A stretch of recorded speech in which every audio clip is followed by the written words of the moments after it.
Hello, my name is Jade Burbank. I am a kinesiology major at UNLV. Today we have Alex Nelson, Doctor of Physical Therapy, here to answer a few questions in regards to the relationship between physical activity and mental health and well-being. Okay. How does a patient that is sedentary compare to a patient that has a more active lifestyle? So generally, people that are more sedentary are weaker and more prone to injuries and disabilities. Um, and so generally, if we have a patient that is active and strong, they can bounce back quicker from injuries, and for the reason we're seeing them. Also, if you're sedentary, a lot of times you have a fear of certain motions or activities that cause the injury in the first place. So there's a lot of issues with that, where as a more active person is used to being active, and so they're happy to continue doing active things. Whereas if you're sedentary, you often have a more of a hesitancy to activity in general. Makes sense. So, going along with that, patients that are more active, do they recover quicker versus someone who is sedentary? Generally, yes. If you have good strength, good activity tolerance, you can a lot of times make quicker progress. So if you've injured, if you have a muscle strain, for example, if you already had good baseline strength of whatever muscle you injured, a lot of times you will be able to rehab that much quicker.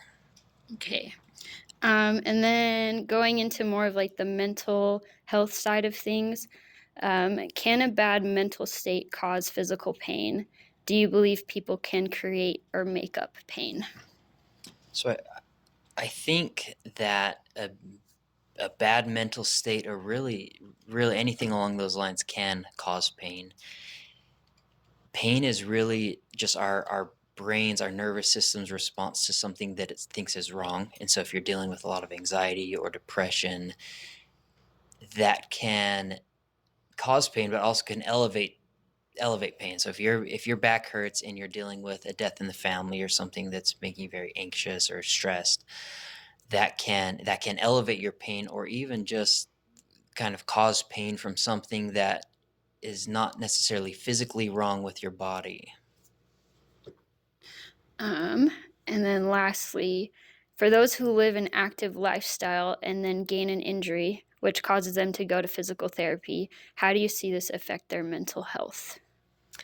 I think anytime you have an injury, it's always a setback, and it's always frustrating, especially if you're training for a race or an event, or if you just like hiking on the weekend with your family. It is frustrating, and definitely can cause some anxiety and depression if that's something that you enjoy doing and all of a sudden you can't do anymore. So um, definitely can be a big factor in mental health.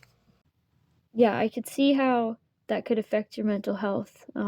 If you're not able to do what you enjoy doing, then that could definitely affect your mood and overall well-being. But that was the last question that we had for today. Just wanted to say thank you for doing this interview and taking the time to do this. Hopefully, people who watch get a little bit more of a insight on the effects or the relationship between physical activity and mental health. But again, thank you.